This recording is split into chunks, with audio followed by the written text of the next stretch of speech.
नमस्कार। इस वीडियो में डिस्कस करेंगे DSSSB 2021 paper commerce PGT male part 2।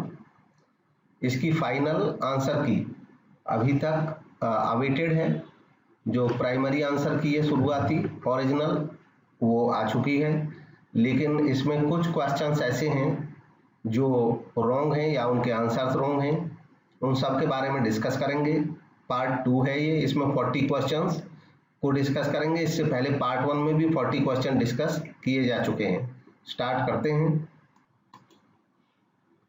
First question है कि in which of the following streams was classical theory of organisation develop.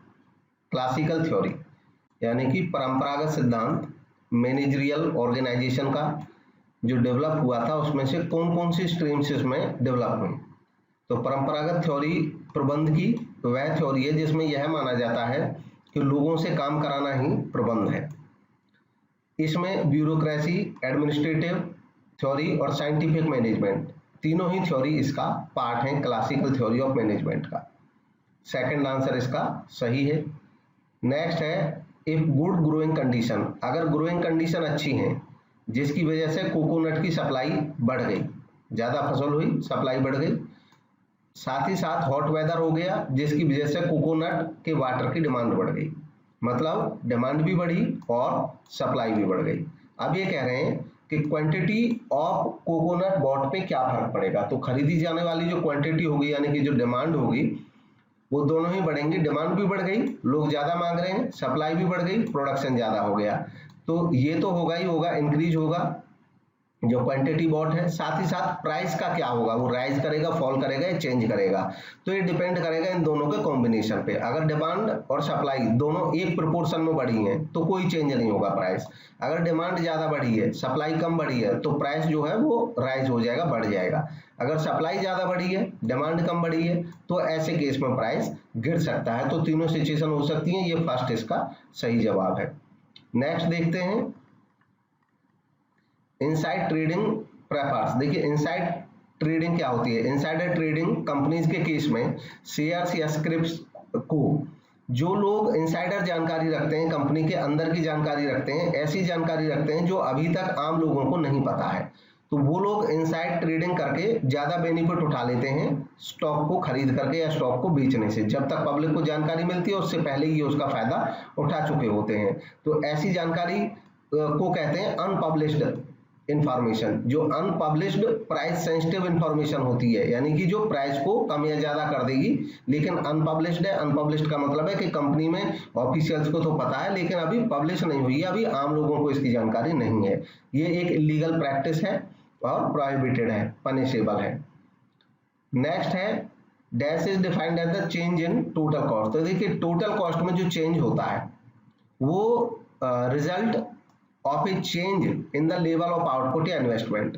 अगर कोई फर्म अपने आउटपुट या इन्वेस्टमेंट के लेवल में कोई चेंज लाती है और उस लेवल में चेंज लाने की वजह से कॉस्ट में चेंज होता है, तो जो चेंज होता है इसको कहेंगे इंक्रीमेंटल कॉस्ट। मार्जिनल जो कॉस्ट है और इंक्रीमेंटल कॉस्ट है, दोनों एक ही हैं, लेकिन थोड़ा सा अंतर अप्रोच का है। जो इंक्रीमेंटल कॉस्ट है ये डिसीजन कॉस्ट है, यानी कि जब कोई संस्था डिसीजन ले रही होती है कि हम लेवल आउटपुट बढ़ाएं या नहीं बढ़ाएं, तो वो देखती है कि कितना इंक्रीज हो सकता है कॉस्ट। ऐसे टाइम पे उसको इंक्रीमेंटल कॉस्ट कहा जाता है। नेक्स्ट है इसमें दो है, एक एसर्शन और एक रीजनिंग है। एसर्शन में कहा गया है कि reserve bank of India Indian money market का एपेक्स ऑर्गेनाइजेशन है, उच्च कोटि की संस्था है। दूसरा इसमें रीजनिंग बताया है कि अप्रैल 1988 में आरबीआई ने DFHI को इस्टेब्लिश किया और उसका काम था मनी मार्केट को रेगुलेट करना, स्टेबलाइज करना। तो देखिए मनी मार्केट को स्टेबलाइज करने के लिए DFHI को इस्टेब्लिश किया आरबीआई ने। इट मींस आरबीआई एक इसकी रेगुलेटरी बॉडी है, बड़ी संस्था है। यह बात यहाँ पे सही सिद्ध होती है। तो ऑप्शन थर्ड इसका करेक्ट ऑप्शन है, दोनों ही करेक्ट हैं। नेक्स्ट है choose the statement which is incorrect. तो इसमें ये स्टेटमेंट इनकरेक्ट है, बाकी तीनों करेक्ट हैं। इनकरेक्ट स्टेटमेंट ये क्यों है? ये कहता है कि sales maximization automatically lead to profit maximization. अगर सेल बढ़ जाएगा तो प्रॉफिट ऑटोमेटिकली बढ़ जाएगा। तो देखो ऐसा हो तो सकता है लेकिन कोई श्योर नहीं है। कई दफे बहुत सारी संस्थाएं सेल्स मैक्सिमाइजेशन कर लेती हैं अपना प्राइस डाउन करके, प्राइस काफी कम कर देती हैं और इससे उनकी सेल बहुत ज्यादा हो जाती है। तो गारंटी नहीं है कि प्रॉफिट भी ज्यादा, प्रॉफिट मैक्सिमाइज यहाँ पे हो जाएगा। ये अलग अलग कॉन्सेप्ट है, तो इसलिए ये इसका सही जवाब है, मतलब ये इनकरेक्ट होने की वजह से ये इस क्वेश्चन में सही जवाब हो गया। नेक्स्ट है what is source of formation of attitude. Attitude के फॉर्मेशन का सोर्स क्या है। एटीट्यूड एक व्यक्ति की, एक जो पर्सन होता है उसमें हमें एटीट्यूड दिखता है, उसकी एक क्वालिटी होती है। एटीट्यूड जो वो दूसरों को जैसे वो परसीव करता है, जैसा दूसरों के साथ बिहेव करता है, उसमें एटीट्यूड एक बड़ा रोल प्ले करता है उसका।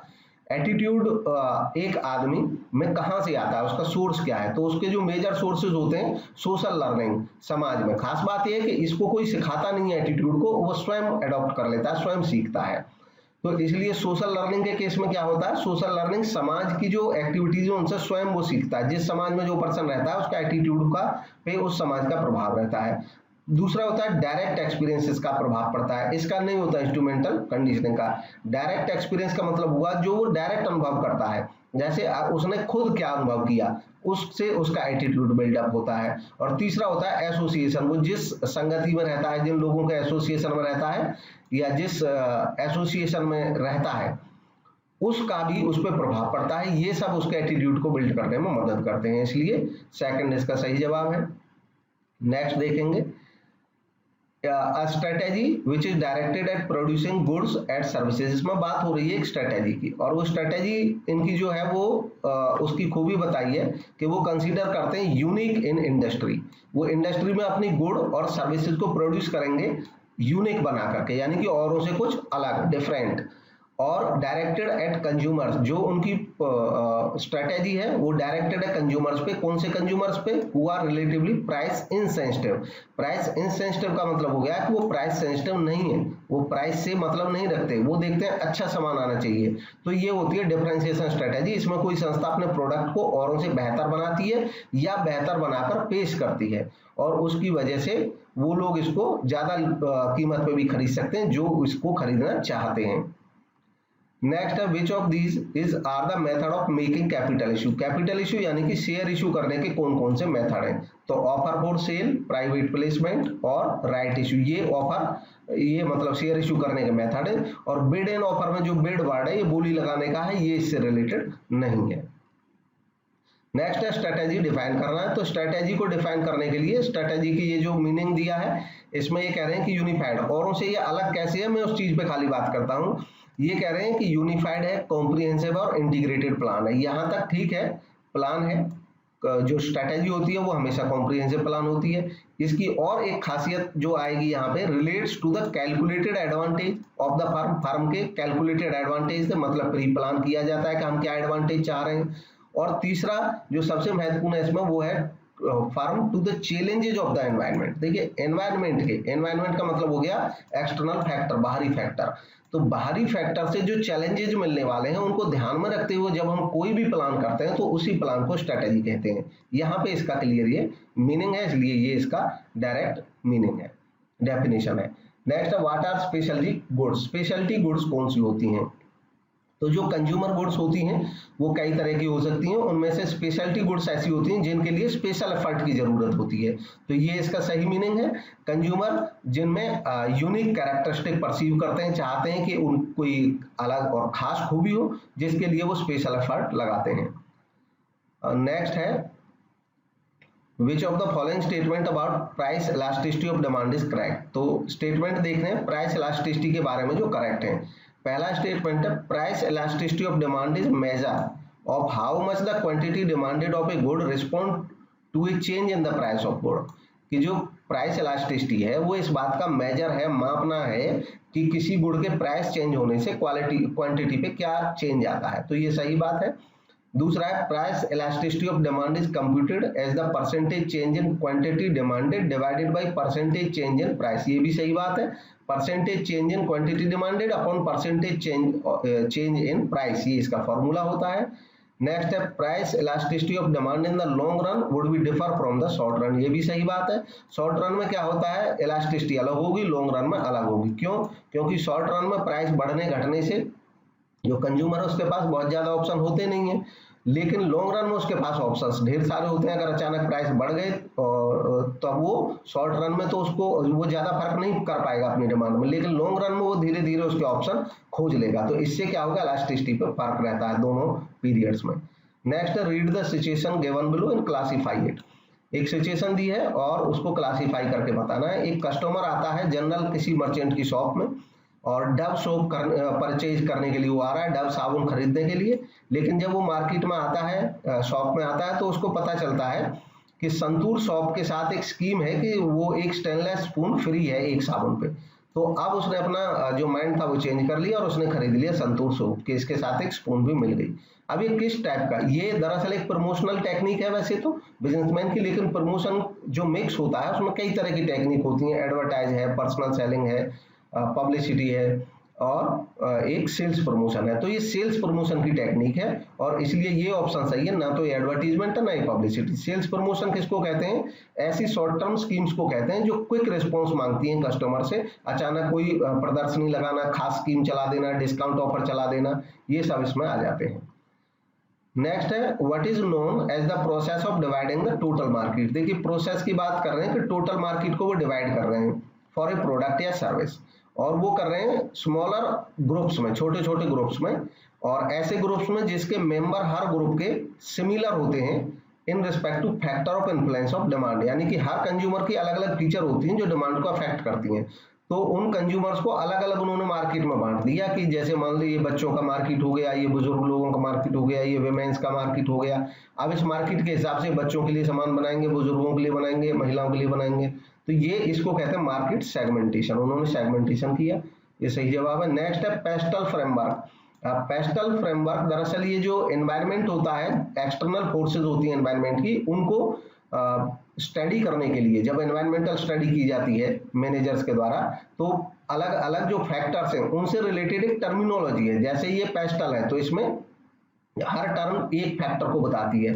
पी बताती है पॉलिटिकल को, ई बताता है इकोनॉमिक को, एस बताता है सोशो कल्चरल को, टी बताता है टेक्नोलॉजिकल को, ई बताता है एनवायरमेंटल को, और एल बताता है लीगल को। तो ये लीगल इसका सही जवाब है। नेक्स्ट है ये असर्शन और रीजनिंग दो दिए हैं, इनको पढ़ना है और पता लगाना है कौन सा आंसर सही है। सबसे पहला है कि चैनल ऑफ डिस्ट्रीब्यूशन नेटवर्क जो होता है वो कुछ इंस्टीट्यूशंस होते हैं जो बहुत सारे इंटर रिलेटेड और कोऑर्डिनेटेड फंक्शंस करते हैं, और ये फंक्शन मदद करते हैं गुड्स के मूवमेंट में प्रोड्यूसर से कंज्यूमर। तो सही बात है, प्रोड्यूसर से कंज्यूमर तक सामान को पहुंचाने में ये मदद करते हैं चैनल ऑफ डिस्ट्रीब्यूशन। रीजनिंग बताया कि मोस्ट प्रोड्यूसर, ज्यादातर प्रोड्यूसर ऐसे होते हैं जो डायरेक्ट गुड को सेल नहीं करते हैं कंज्यूमर को, और वो यूज करते हैं डिफरेंट टाइप के इंटरमीडियरीज का, और इन इंटरमीडियरीज को कहते हैं मिडिलमैन। और ये जो मिडिलमैन होते हैं ये ले जाते हैं टाइटल टू गुड्स और assist in transferring the title to goods, यानी कि ये गुड्स का जो टाइटल है उसको ट्रांसफर करते हैं। टाइटल ऑफ गुड्स का मतलब होता है जो उसका ओनरशिप का राइट होता है। तो क्योंकि ये सामान खरीदते हैं आगे कंज्यूमर को बेचते हैं, तो टाइटल ऑफ गुड को ट्रांसफर करने का भी काम करते हैं। तो ये दोनों ही सही हैं और ये सही जवाब है इसका। नेक्स्ट देखेंगे, अगला क्वेश्चन है a person who reports unethical practice. अब एक व्यक्ति जो अनएथिकल यानी कि जो एथिकल नहीं है, जो समाज के खिलाफ है, समाज के विपरीत है, ऐसी कोई प्रैक्टिस हो रही है किसी पर्सन की इंस्टीट्यूशन में, संस्था में, वो इस इंफॉर्मेशन को आउटसाइडर्स तक पहुंचा देता है। आउटसाइडर यानी कि सरकार के पास पहुंचा सकता है या बाहरी जो मीडिया हाउसेज है उनके पास पहुंचा दे या आम पब्लिक को पहुंचा दे। तो ऐसे पर्सन को कहते हैं विशिल ब्लोअर। एक तरह से वो विशिल ब्लो करता है कि आम लोगों को सचेत करता है कि भी इस संस्था में अच्छा नहीं चल रहा, अनएथिकल काम हो रहा है, तो उसने विशिल ब्लो कर दी। आप पब्लिक को देखना होगा, सरकार को देखना होगा। नेक्स्ट है which of the following is not one of the 4 central questions that the study of economics suppose to answer. अब कुछ क्वेश्चंस होते हैं जिसकी वजह से इकोनॉमिक की जो प्रॉब्लम्स है उनका हमें पता चलता है, उनको स्टडी कर पाते हैं। इनमें से कौन सा नहीं है उसका पता लगाना है। तो ये सेकंड नहीं है, इन्होंने दे ही रखा है। बाकी जो सेंट्रल प्रॉब्लम्स में नाम होते हैं जैसे हु प्रोड्यूसेस व्हाट, तो व्हाट टू प्रोड्यूस एक क्वेश्चन होता है, ये उसी की तरह है, व्हाट टू प्रोड्यूस व्हाट, है ना, व्हाट टू प्रोड्यूस क्या प्रोड्यूस किया जाए। हु कंज्यूम व्हाट, तो टू हुम प्रोड्यूस किसके लिए प्रोड्यूस करें, कंज्यूम के लिए। और हाउ टू प्रोड्यूस कैसे प्रोड्यूस किया जाए। तो ये तीनों क्वेश्चन इकोनॉमिक प्रॉब्लम्स को बताते हैं। नेक्स्ट है इस क्वेश्चन में ऑर्गेनाइजेशनल ऑब्जेक्टिव दिए और मार्केटिंग के कॉन्सेप्ट। अब अलग अलग जो मार्केटिंग के कॉन्सेप्ट हैं वो ऑर्गेनाइजेशन के अलग अलग ऑब्जेक्टिव से मेल खाते हैं। इसमें बताता है कौन सा ऑब्जेक्टिव कौन से मेल खाता है।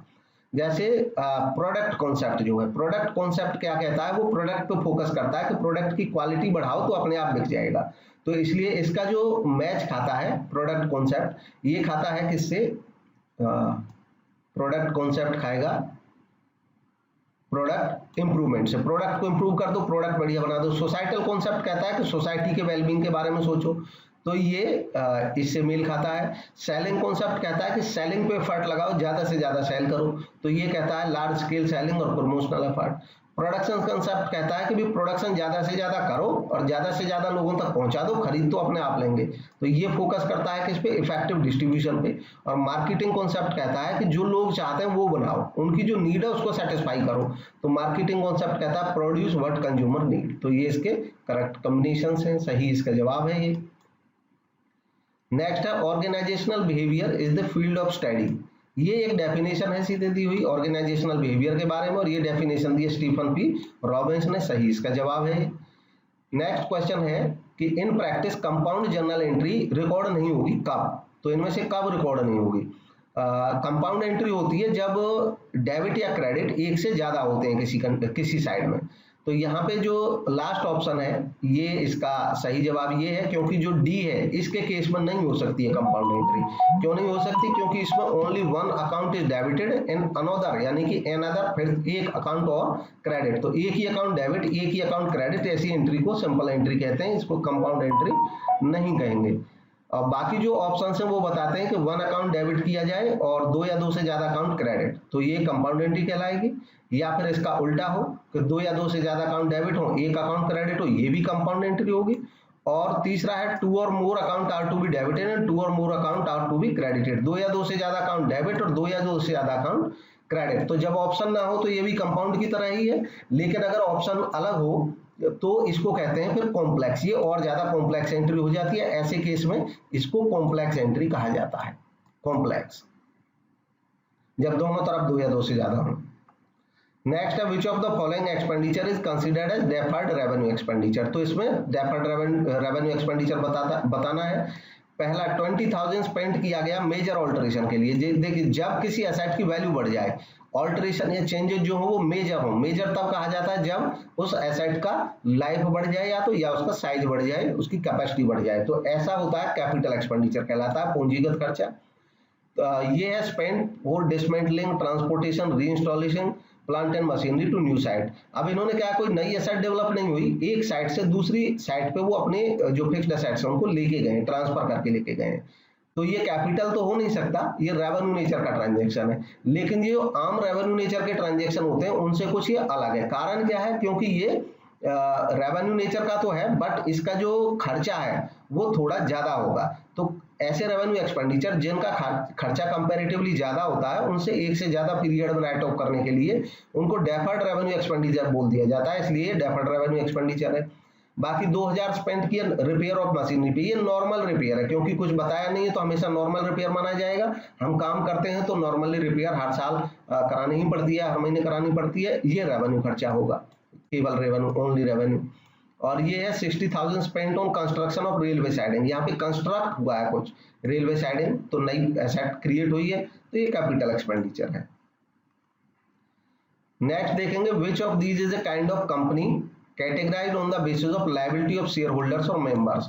तो देखिए कंपनी को कैटेगराइज डिफरेंट बेसिस पे किया जा सकता है, यहाँ पे कहा है लायबिलिटी के बेस पे। जब लायबिलिटी के बेस पे बांटेंगे तो दो तरह की कंपनी होंगी, एक लिमिटेड लायबिलिटी वाली और दूसरी अनलिमिटेड लायबिलिटी वाली, तो इसलिए इसमें ये ऑप्शन सही है, अनलिमिटेड कंपनी। लायबिलिटी के बेस पे क्लासिफिकेशन से रिलेटेड ये क्वेश्चन है केवल। नेक्स्ट है which of the following ratios does come under activity और ऑपरेटिंग रेशियो, इनमें से कौन से रेशियो एक्टिविटी या ऑपरेटिंग रेशियो कहलाएंगे।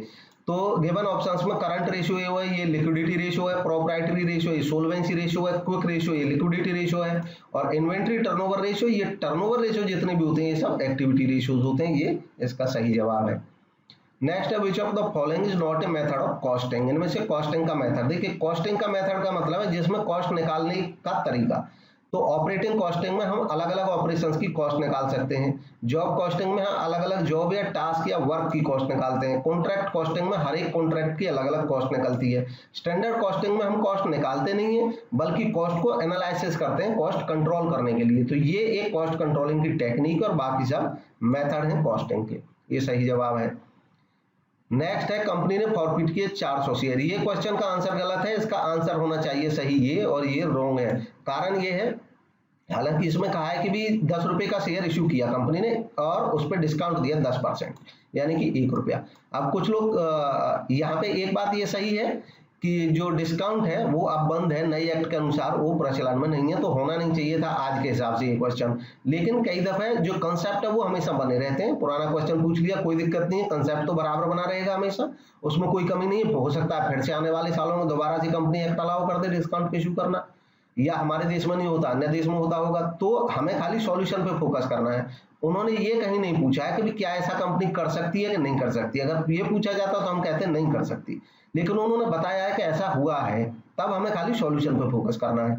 10 रुपए का शेयर है, 1 रुपए डिस्काउंट है, तो देने कितने थे शेयर होल्डर को? 9 रुपए देने थे।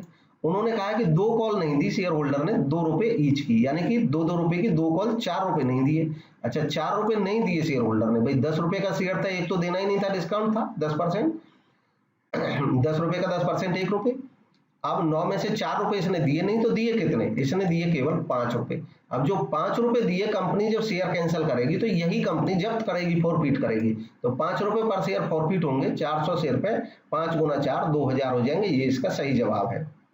इसको चैलेंज आप करना चाहते हैं जो लोग, तो इसके लिए सिंपली इसकी कैलकुलेशन करके दें, ठीक उसी तरीके से दिखाएं, या आपके पास कोई पुरानी बुक हो जिसमें इस टाइप का डिस्काउंट वाला केस हो और उसको फॉरफिट किया गया हो, तो सेम क्वेश्चन को आप कोट करके भेज सकते हैं। नेक्स्ट है, it is a popular technique. अब यहाँ पे टेक्निक की बात कर रहे हैं जिसमें नए आइडिया जनरेट होते हैं। और वो जो टेक्निक जनरेट कैसे करती है नए आइडिया? ग्रुप ऑफ पर्संस को एक साथ बिठाया जाता है और वो जनरेट करते हैं बहुत सारे बिजनेस आइडिया जो पॉसिबल है। One idea leads to another. तो इस तरीके से ढेर सारे आइडिया मैनेजमेंट के पास आ जाते हैं, जो अच्छे आइडियाज है उनको लागू कर दिया जाता है। इसको कहते हैं ब्रेन स्टॉर्मिंग। ये इसका सही जवाब है। नेक्स्ट है, which of these is an example of models of e commerce. इनमें से कौन से ई कॉमर्स के मॉडल के एग्जांपल है? ई कॉमर्स के मॉडल क्या होंगे? ई कॉमर्स होता है जब इलेक्ट्रॉनिक मोड से कॉमर्स, यानी कि कॉमर्स का मतलब हो गया ट्रेड और ट्रेड की सहायक क्रियाएं, जब इलेक्ट्रॉनिक मोड से की जाए, हम ऑनलाइन करें उनको, एप्लीकेशन मोबाइल ऐप से करें, वेबसाइट से करें, तो उनको ई कॉमर्स कहते हैं। अब ई कॉमर्स के model B2B, business to business, business to consumer, consumer to consumer, ये सब हो सकते हैं। तो इनमें से कौन सा है ये बताना है खाली। तो वाटरमेलन फार्मर एडवर्टाइज कर रहा है वाटरमेलन ऑनलाइन। अब देखो, ऑनलाइन वो एडवर्टाइज कर रहा है, इसका मतलब ये ऑनलाइन सर्विस हो रही है, तो ये क्या हो गया? ये ई कॉमर्स का ई मॉडल है, मॉडल ऑफ ई कॉमर्स है, तो इसलिए ये सही जवाब है इसका। नेक्स्ट है, which of the following statement is false in relation to consignment. अब कंसाइनमेंट से रिलेटेड कौन सा स्टेटमेंट फॉल्स है? ये कह रहे हैं कि dispatch of goods on consignment amount to sale of goods by the consignor. तो ये गलत स्टेटमेंट है। कारण, क्योंकि कंसाइनर और जो कंसाइनी होते हैं, कंसाइनर होता है जो अपना सामान भेजता है, और कंसाइनी होता है जिसके पास ये अपना सामान भेजता है। कंसाइनी खरीदता नहीं है सामान, वो एक एजेंट की तरह रोल प्ले करता है कि भी आप सामान भेज दीजिए, जब बिक जाएगा तो हम आपको इन्फॉर्मेशन भेज देंगे, आपका पैसा भेज देंगे, और उसके बदले में जो ये काम करता है, इसके बदले में जो ये होता है कंसाइनर होता है, वो कंसाइनी को देता है कमीशन। तो इसलिए ये सेल नहीं माना जाता है जब गुड्स डिस्पैच होती हैं, इसलिए ये स्टेटमेंट गलत है, और बाकी सारे स्टेटमेंट इसमें सही हैं। नेक्स्ट क्वेश्चन है, which of these books is not related to non trading concern. Non trading concern या इनको नॉट फॉर प्रॉफिट ऑर्गेनाइजेशन भी कहा जाता है। ये संस्थाएं कौन कौन सी बुक्स बनाती हैं? ये संस्थाएं अपने यहाँ जो प्राइमरी बुक्स बनाती हैं उसमें मेजर होती है कैश बुक बनाते हैं, और कैश बुक के अलावा ये बनाते हैं, ये तो कैश के लेन देन के लिए बनाते हैं क्योंकि ज्यादातर ट्रांजेक्शन इनके कैश में होते हैं एनपीओज के, तो कैश बुक मेंटेन करते हैं। इसके अलावा ये जो बुक्स में मेंटेन करते हैं, स्टॉक के लिए स्टॉक रजिस्टर मेंटेन करते हैं। मिनट्स, जो इनके यहाँ मीटिंग्स होती हैं उनका हिसाब, उनका रिकॉर्ड रखने के लिए मिनट्स बुक रखते हैं। और मेंबर्स जो इस संस्था के रहते हैं, जो कंट्रीब्यूट करते हैं, संस्था में योगदान करते हैं, उनका रिकॉर्ड रखने के लिए मेंबर्स रजिस्टर रखते हैं। तो ये इनके मेजर बुक्स होते हैं 4, इसलिए ये इनकी बुक नहीं होती है मेजर, तो इसको, ये इसका सही जवाब है ऑप्शन पहला। नेक्स्ट है dash is also refer to as e website. अब ये क्वेश्चन मुझे गलत लग रहा है, हालांकि इसका कोई सटीक कहीं पे वो नहीं मिला है ऑथेंटिक किसी बुक में लिखा हुआ, लेकिन मुझे लग रहा है ये किसी बुक से ली गई डेफिनेशन है एज इट इज। तो अगर इसका मिल जाता है किसी को तो बेटर है, उसको कोट करें, और अगर नहीं मिलेगा तो खाली एक लॉजिक दे सकते हैं, हो सकता है उसमें करेक्शन हो जाए, हो सकता है करेक्शन ना हो। जैसे ये कह रहे हैं कि ई वेबसाइट, देखिए होता क्या है, कॉन्सेप्ट मॉल का और शॉप का, ई विजिबिलिटी तो इससे रिलेटेड है ही नहीं, ई स्टोर भी स्टोर से रिलेटेड है, जबकि यहाँ पे बात हो रही है allow customers to purchase goods from various sellers using internet. तो ये ज्यादा इसकी जो संभावना है वो ईमेल, ई मॉल या ई शॉप हो सकता है। अब ई मॉल और ई शॉप में भी मेरा मानना है ये ई मॉल होना चाहिए। कारण क्या है कि जैसे मॉल क्या होते हैं, मॉल होते हैं कि आप किसी बड़े मॉल में जाएंगे, उसमें ढेर सारी शॉप होते हैं, ये मॉल इन शॉप वालों को फैसिलिटी देते हैं कि वो अपनी शॉप इनमें खोल लें, और कस्टमर्स को फैसिलिटी देते हैं डिफरेंट टाइप की कस्टमर यहाँ पे आए। ये मॉल कस्टमर को अट्रैक्ट करते हैं और कस्टमर्स को फैसिलिटी देते हैं कि आप एक ही मॉल में डिफरेंट टाइप की शॉप से शॉपिंग कर सकते हैं। अब जब इलेक्ट्रॉनिक लेवल पे ये काम किया जाएगा इलेक्ट्रॉनिक मोड में, तो यहाँ पे जैसे कि मान लो फ्लिपकार्ट है या अमेजोन है, अब ये क्या दे रहे हैं, स्नैपडील है, ये क्या दे रहे हैं, ये एक मॉल की तरह काम कर रहे हैं, क्योंकि ये लोगों को अट्रैक्ट करते हैं, ज्यादा भीड़ को अपने पास लाते हैं, और जो बिजनेसमैन है उनको कहते हैं कि आप हमारे यहाँ अपनी शॉप खोल के रख सकते हैं। तो जो ऑनलाइन शॉप खोली हुई है, जैसे शॉप खुलती है वैसे ही ऑनलाइन शॉप, अपनी ऑनलाइन वेबसाइट को कंपनी अलग अलग बना सकती हैं या इन्हीं की वेबसाइट पे सामान दे सकती हैं। तो आप शॉप में एक सामान खरीदते हैं, मॉल में आप डिफरेंट टाइप की शॉप मिलती हैं। तो जो ई वेबसाइट का यहाँ पे काम है, जैसे अमेजन कर रही है, तो ये एक ई मॉल की तरह है, जिस मॉल में ढेर सारी शॉप्स हैं, इलेक्ट्रॉनिक की शॉप होगी, कोई गारमेंट्स की शॉप होगी, गारमेंट में भी एलन सोली की अलग होगी, पीटर इंग्लैंड की अलग होगी। तो क्या होगा कि हमें डिफरेंट टाइप की शॉप मिल रही है। तो मेरे हिसाब से इसका जवाब होना चाहिए ई मॉल। ई मॉल का हिस्सा है ई शॉप, ई शॉप ई मॉल का ही अंदर आ जाती हैं। तो बाकी किसी के पास कोई कॉन्क्लूसिव एविडेंस हो तो उसको कोट कर सकता है, बेटर के लिए आप कमेंट भी कर सकते हैं, आपके पास कोई सटीक जवाब हो तो। नेक्स्ट है विद प्रूफ। नेक्स्ट है memorandum joint venture account is prepared to find out. अब मेमोरेंडम जॉइंट वेंचर अकाउंट बनाया जाता है क्यों?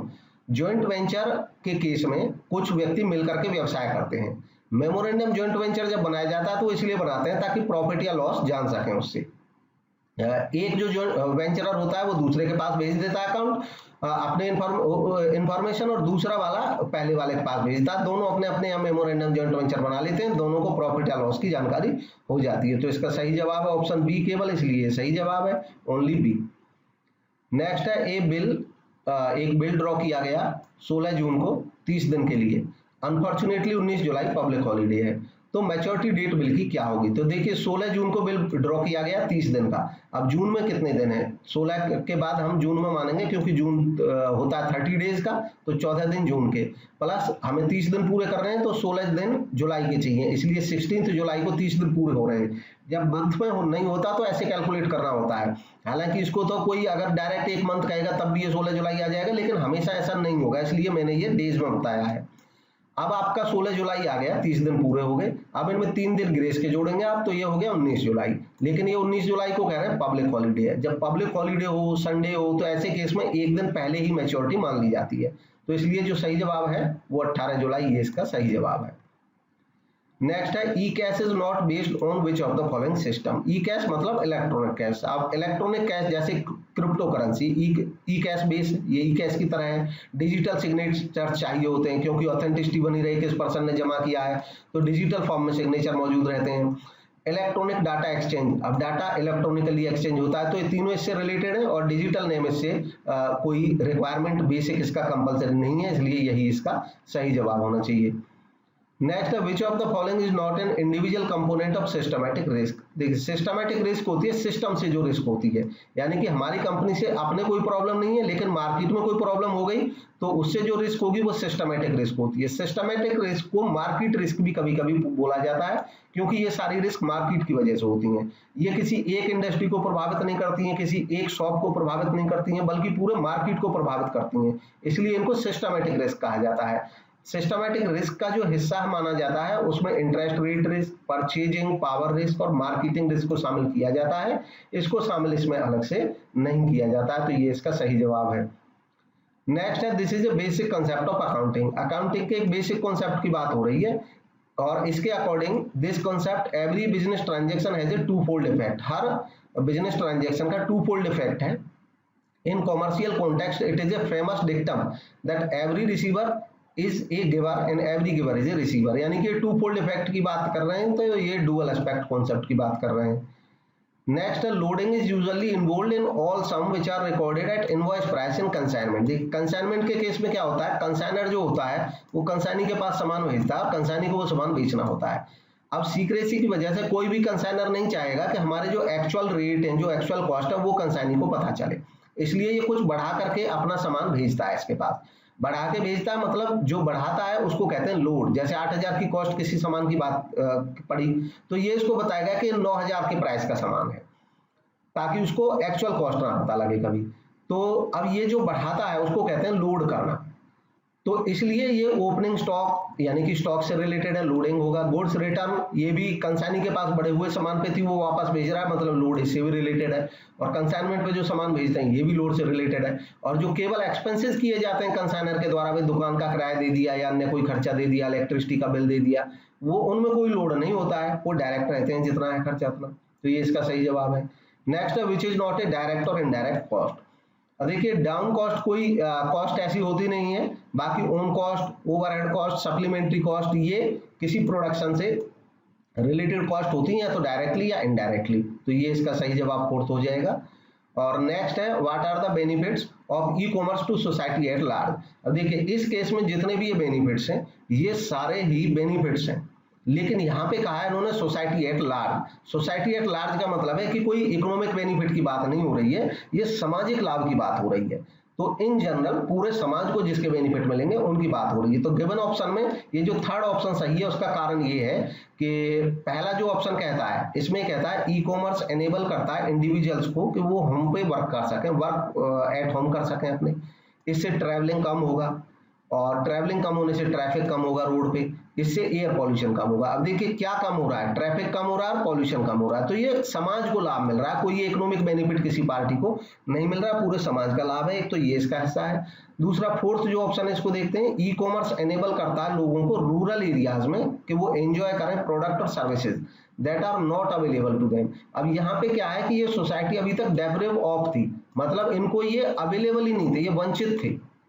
रूरल एरियाज में बहुत सारे सामान नहीं पहुंच पाते थे। यहाँ पे कीमत की बात नहीं हो रही है कि महंगे थे सस्ते थे, ये सब बात नहीं हो रही है। क्वालिटी की ये इसकी भी बात नहीं हो रही है कि इनके पास वैरायटी आ रही है कि नहीं आ रही है। ये कह रहे हैं अवेलेबल ही नहीं थे उनके पास, मतलब उनका जो लेवल था, लिविंग स्टेटस था, वो इनकी वजह से थोड़ा डाउन था, लेकिन अब उनको भी अवेलेबल हो गया इसकी वजह से। तो वहां पे भी लिविंग स्टेटस लोगों का अपलिफ्ट हो रहा है, यानी कि समाज में बदलाव आ रहा है। तो ये भी सोशल से रिलेटेड है। बाकी जो ऑप्शन है वो उतने सटीक नहीं है। सेकंड वाला तो हालांकि है भी, ये कहता है ई कॉमर्स एनेबल करता है पब्लिक को कि वो शॉप कर सके, बाकी transaction 24 a day all year round, तो हर लोकेशन से। तो इसमें तो सामाजिक भी लग रहा है थोड़ा सा बेनिफिट, लेकिन ऐसा कोई ऑप्शन नहीं है जिसमें 1, 4 और 2 हों तीनों।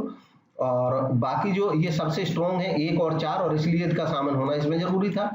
बाकी जो ऑप्शन है ability for creation highly specialized business, तो इसमें समाज से रिलेटेड कोई फायदे की डायरेक्ट बात नहीं हो रही है, सामाजिक हित की। और ई कॉमर्स लास्ट वाला जो कहता है प्रोवाइड करता है लोगों को कि वो ज्यादा चॉइस ले सके, यहाँ पे भी समाज के सीधे बेनिफिट की कोई बात नहीं हो रही है, इसलिए इसका ये ऑप्शन सही है। नेक्स्ट है नोएडा टोल ब्रिज, एक एग्जांपल है किस टाइप के प्रोजेक्ट फाइनेंसिंग का। देखिए प्रोजेक्ट फाइनेंसिंग होती है कि किसी प्रोजेक्ट को पूरा कराने के लिए जब मान लो पैसे कम हो तो किसी को दे दिया जाता है दूसरे को कि आप इसका फाइनेंस कर दीजिए, आपको फाइनेंस जो आप लगाएंगे उसका रिटर्न का मौका आपको मिल जाएगा। सरकार इसको सरकारी कार्यों में बहुत अपनाती है जहाँ पे लार्ज मनी इन्वॉल्व रहता है, रोड में, फ्लाईओवर्स में। तो जैसे ये नोएडा टोल ब्रिज है, अब ये एग्जाम्पल है built on operate transfer type का। इसका डिटेल नोट हमारे जो पीडीएफ नोट्स हैं वो ग्रुप में पड़े हुए हैं, फ्री आप ले सकते हैं, कोई भी जिनको नहीं मिले हैं वहां से टेलीग्राम ग्रुप का लिंक इसके वीडियो मिल जाएगा आपको। उसमें ये सब इनके बारे में काफी विस्तार से लिखा हुआ है।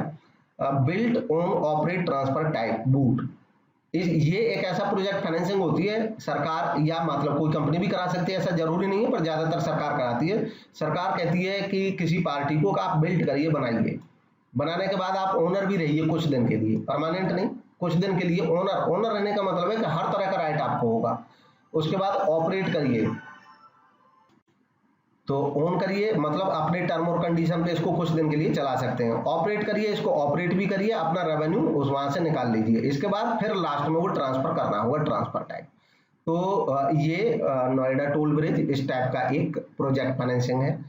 तो ये आज के क्वेश्चन हुए। नेक्स्ट वीडियो में फिर से 40 क्वेश्चन लाएंगे और मैंने कोशिश किया ज्यादातर क्वेश्चंस के बारे में सटीक बताने की। फिर भी हो सकता है कहीं पे कुछ रह जाए, तो आप किसी बुक से कोई कमेंट लेकर के दें पार्टिकुलर किसी ऑथर का, तो उस पर भी विचार किया जाएगा। नेक्स्ट वीडियो में उसके ऊपर डिस्कस किया जा सकता है। Thank you for watching.